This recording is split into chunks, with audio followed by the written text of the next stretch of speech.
wow, how many battles have I done in a row, and how long am I going to be able to keep this up? Both are questions I'm not going to be able to answer in the immediate future, but we'll keep it going as long as we can. So, how's it going, guys? I got another battle for you. It's against a Tumblr follower of mine who messaged me, and he was like, oh, you can try to kick my ass if you want, or something along those lines. It's like, hey, don't beat yourself up like that. You're probably going to do just fine. Seeing as how you more than likely know about EVs and IVs and stuff like that, so you should know what you're talking about. And it's more or less the same team. I got the Heliolisk, I have the Noivern.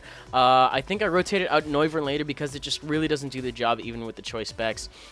And you'll also notice that it rotated out Arcanine and Mawile, and then I think I brought in a Rapid Spinner because I would like that for Noivern, and I would also like it for my Mega because I decided, hey, I need to combine something that hits hard with Dog made of fire. And I was like, hey, Houndoom is a Dog made of fire that hits really fast, so put them together, and that's my Mega for this team now.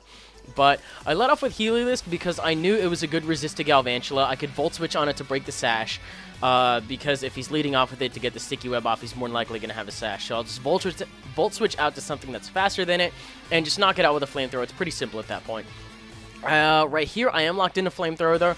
I don't really feel like staying in on Kangaskhan because I can't OHKO it with Flamethrower, and it can probably take me out with a double return just stock, just from the Mega Boost. So I decide I'm going to go into my Aegislash, which although it is a decent switch-in, it doesn't do very well against the variants that have Earthquake. So it's something I do want to scout for. And you'll notice right there that he didn't Mega right away. There's not always a need to Mega right away with your Pokemon. The only reason I believe I do with my Houndoom is because I want to get the speed increase. But if he's running a bulky Kangaskhan, it's virtually the same thing regardless, and you still get to keep your Scrappy until the Ghost actually happens to be gone, or at your own convenience. It's a button, it's not a mandatory thing, which I think is really cool about that. So I decided to go into my Houndoom right now because if there's one thing I really like doing with my Megas, it's running Sub on them, because more often than not, when you see a Pokemon that has a potential to be a Mega and it's brought in at a good time, it will 9 out of 10 times force a switch, or the opponent will try to go for some sort of, you know, move to try to take you out or do a little bit of last-ditch damage in order to, you know, just make sure you don't get the Sub off for free or get a setup move off for free. So he decides to stay in to scout to see what I'm going to do. Goes for a King Shield. Not the best play right here. It was pretty good in that he got to scout what I was going to end up doing, but when it happens to be a Sub. Also goes for a Shadow Sneak right here to try to break my Sub before it dies.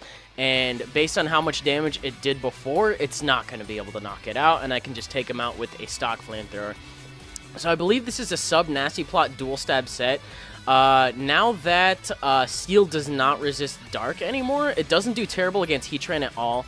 It's not the best coverage, but I'm still okay with it. I haven't run any major issues for now in like the 5 to 10 battles I've used it in. It's quickly becoming one of my favorites. It's metal as fuck, first off. It's really fast. It actually speed ties with Starmie and Azelf now, and it's just fantastic. So right there, I end up going for a Dark Pulse just to potentially try to fish for the flinch, and then I remember that I'm actually slower than it thanks to the sticky web. So don't really get a lot of use out of that Sub there. But it was free. I might as well stick with it because I don't have any lefties recovery going on or anything like that. But he does use his Mega right now as I switch into Aegislash, and it turns out that a Sucker Punch, a 2 times boosted, or a Parental Bond Sucker Punch knocks out Aegislash from full. That is an HP invested. That's a brave one. It's got no defensive investment at all, but it just, like, wow. Mega Kangaskhan, now that I'm fighting it on the other side of the field, I cannot wrap my mind around how broken this thing is. It's a huge problem. As much as I love it, it's gotta go. I'm sorry. It's just that good. Gonna go for close combat. I probably should have gone for a Rapid Spin.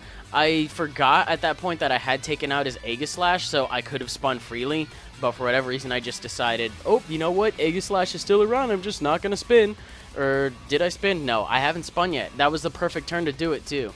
Or maybe it wasn't because Kangaskhan was in. I don't know. It's a judgment call. So, tries to go for T-Wave. I know Meowstic likes to do that, which is why I decided to switch in. And I just get to go for a T-Bolt on the Chestnut. Its special defense doesn't happen to be too fantastic. I did get a crit. I'm not going to say it's too vital because I just end up Volt Switching out anyway, and I'm pretty sure the next move I decide to go for will end up taking it out anyway. If you saw how much a Volt Switch did, it probably would have been in low yellow at that point had I not gotten the crit. So I'm just going to go into my Hitmontop right now, and I think I make a series of stupid plays where I forget that Aegislash is around, and I just tried to foresight this thing because I thought he was going to try to bring it in to spin block me.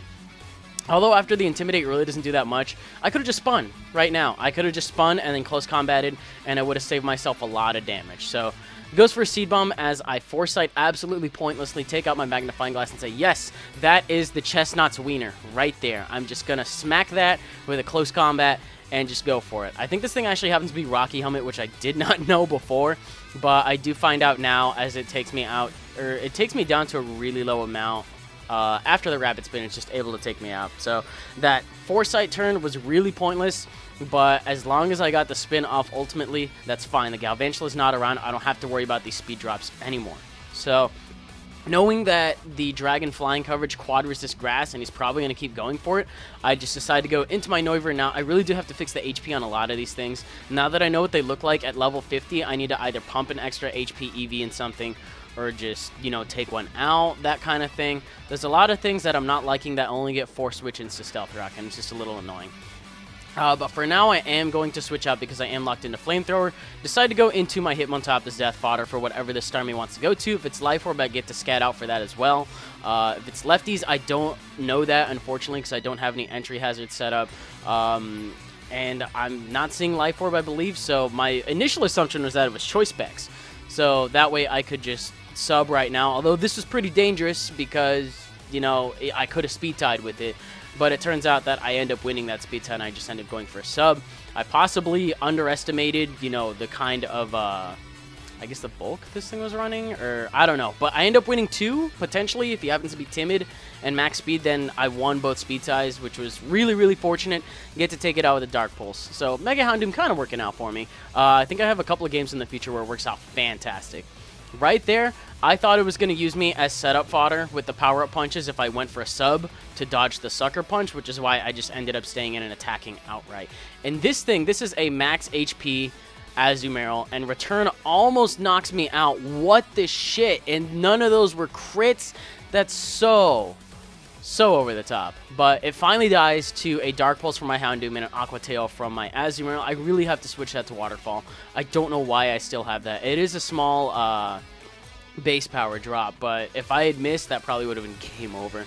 And right here, I'm just going to go for an Aqua Jet as he takes me out with a T-Bolt. I think he told me right here that this is his in-game Meowstic because he only had 5 things EV'd.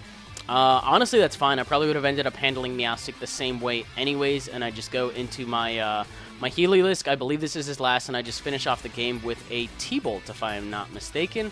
And then that's the game. So Mega Kangaskhan being a huge threat, but I was able to work around it, and Heliolisk was just generally a boss as always. So that's the game. I hope you guys enjoyed it. If you did, you can definitely feel free to leave a like rating, comment, subscribe. Do your thing as you always do. I've got material actually lined up for the rest of the week, and then after that, coverage is going to look pretty spotty because I actually got a second job. So I'm probably going to be at a full 40. I'll battle in my free time, but during the holiday season, don't count on there being too many battles, I guess, is ultimately what I'm trying to say. But for now, enjoy it while you can, and I'll see you guys on the next one. Goodbye.